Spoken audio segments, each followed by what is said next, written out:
উত্তর চব্বিশ পরগনার হিঙ্গলগঞ্জের স্যান্ডেলের বিল গ্রাম পঞ্চায়েতের 131 নম্বর বুথে বিজেপির তরফে অভিনবভাবে পালিত হলো বিজয় উৎসব। দীর্ঘ 15 বছর ধরে তৃণমূলের অপশাসন এবং সন্ত্রাসের একাধিক দুর্নীতির বিরুদ্ধে লড়াইয়ের পর এলাকায় শান্তির পরিবেশ ফিরে এসেছে বলে দাবি করেন বিজেপি কর্মী সমর্থকেরা।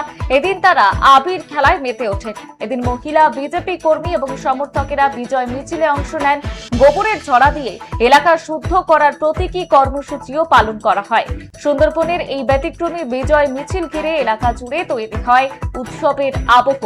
বিজয় উৎসবের মধ্য দিয়ে বিজেপির নতুন সরকারকে স্বাগত জানিয়েছেন মা বোনেরা।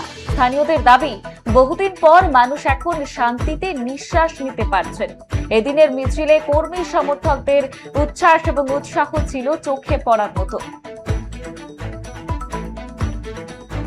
এই মুহূর্তে আমাদের হিঙ্গলগঞ্জের দিকে নজর রয়েছে। গোবরের ছড়া দিয়ে এলাকার শুদ্ধিকরণ। হিঙ্গলগঞ্জে শুরু বিজেপির অভিনব বিজয় উৎসব।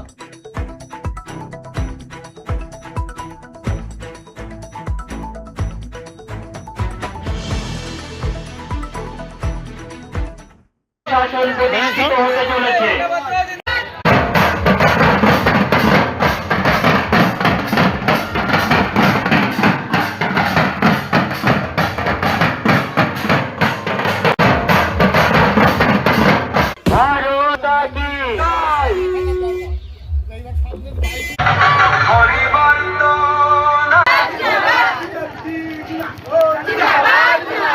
বাংলার মানুষ শুধু 13 নম্বর নয়, এই বাংলার মানুষ এই দুর্নীতির বিরুদ্ধে প্রচণ্ড লড়েছে।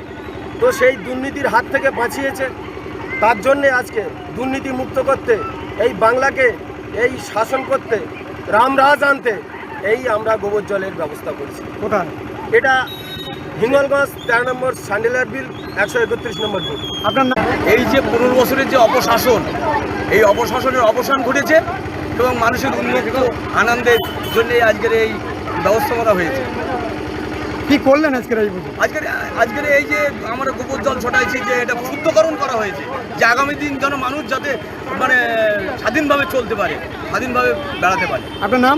আমার নাম নীতিশ। নরেন্দ্র মোদী করোনা ভাইরাসকে তাড়িয়েছে, আর আজকে আমরা 2026-এ করোনা ভাইরাসকে আমরা তাড়িয়ে দিলাম গোবর জল ছড়িয়ে। কোন বলা ছিল কোন বুথ আর কোথায়? 131 নম্বর বুথ।